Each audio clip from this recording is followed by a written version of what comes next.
I would increase my allocation to cash. I'll stick with cash, but let me kind of put that in a context. The most powerful investment tool we have is diversification. The problem is people don't understand what diversification means. So I run into people all the time. They say, well, I'm completely diversified. I own 50 different stocks in 10 different sectors, semiconductors, consumer non-durables, minerals, et cetera. And I say, you're not diversified. You may own 50 stocks in 10 sectors, but you have one asset class, stocks, which are subject to conditional correlation. In calm markets, they're idiosyncratic, but in panics, they all go down together, or in bubbles, they all go up together. So you're not diversified. So what is diversification? Diversification is having slices of asset classes that are minimally correlated. It's not coming at zero, but as close to zero as you can get. So what would that be? You'd have a slice of gold. Well, I recommend 10%. People have some strong views on gold, and I've written a lot about it, but people are surprised to hear me say 10%. Like, oh, Jim, why isn't it 50% or 100% if you believe all this? Well, I do believe it. I wouldn't say it if I didn't, but you don't want to be 100% in anything. You don't want to be 50% in anything. 10% is fine. If I'm wrong, you won't get hurt. And if I'm right, you're going to make so much money that it'll actually kind of be insurance on the rest of your portfolio. But that leaves 90%. So I would have a large slug in cash, maybe 30%. And people say, well, wait a second. Banks pay me 25 basis points. Stock market's going up. Why would I want to be in cash? That's horrible. A couple of things. Number one, the stock market might not always go up. Cash is the opposite of leverage. So leverage increases the volatility of the rest of the portfolio. You'll get much bigger returns, but you'll have much bigger losses. If you have a slice of cash and you've got a volatile asset over here, which are stocks, and other volatile assets over here, gold's fairly volatile. If you got that volatility and you have cash, it will reduce the overall volatility so you can sleep every night. Cash is a great asset in deflation. And if you're talking about inflation, which is here, and you gotta deal with that. But don't rule out deflation. If we go into a recession because the Fed over tightens, or the thing about the inflation, just a quick aside, it comes in two flavors. There's cost push and demand pull. Demand pull is when individuals are worried about inflation and they start accelerating purchases, like, hey, I better go buy that washing machine right now because the price is going up, or better go buy that house right now because the price is going up.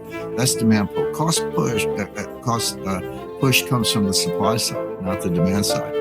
And that's what we're seeing because of what we talked about, supply chain, energy cost. The Fed can't drill for oil.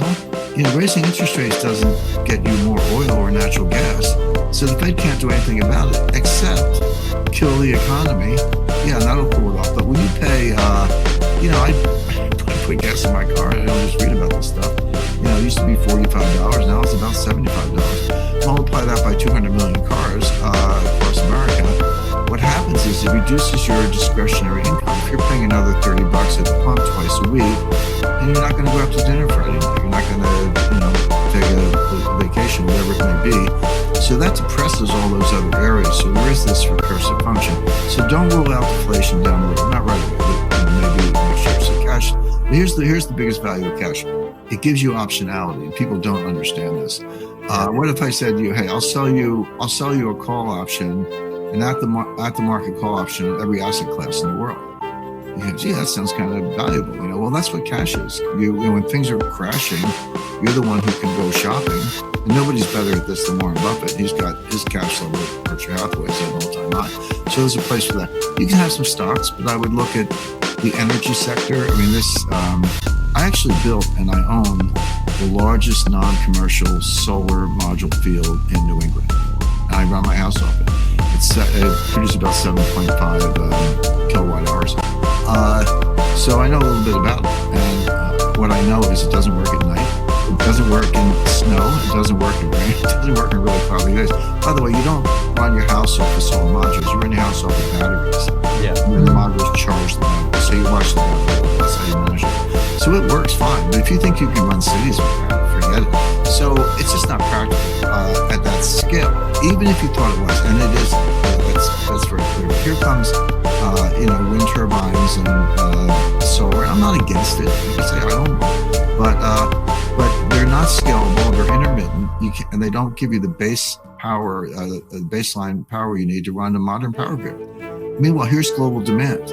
Okay, so the gap the gap's getting bigger. It's not getting smaller. Renewables, whatever the pros and cons, are not closing the gap. The gap's getting bigger. There is no substitute for oil and natural gas and uranium. You gotta put uranium in the mix, and hydro if you live in Quebec, that's great. But not so much in the desert.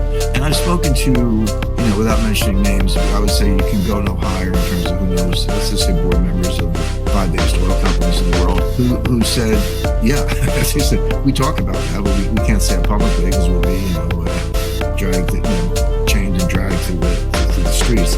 But those are just the facts. So therefore, if you have an oil sector that's been bashed by the climate alarmists, and you can't do without it, which is true, buy some oil companies, when they're, so there's your stock portfolio.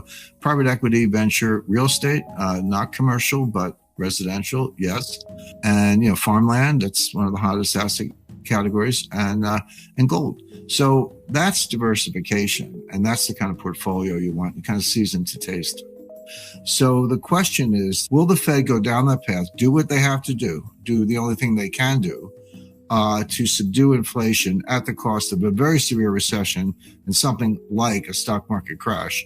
Or will they see that coming? They'll be the last to know. We'll all see it before they do, but they'll be the last to know. It's because they rely on flood models, and they're kind of in their own economic forecasting bubble, and they're very defective ways of thinking about the economy, and they're very much a creature of inertia. There are a whole lot of reasons why the Fed is not nimble. It's kind of quite the opposite.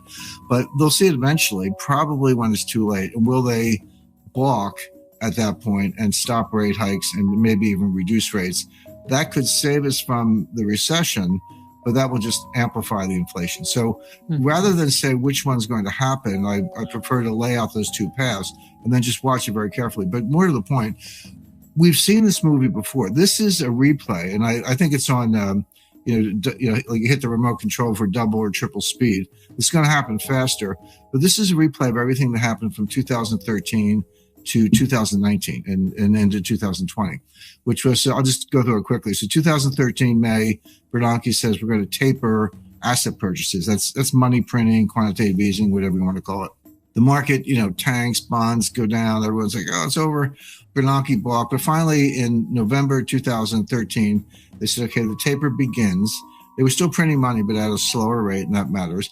That went on till late 2014. The taper was over. They stopped buying new assets. They said, okay, here come the interest rate hikes.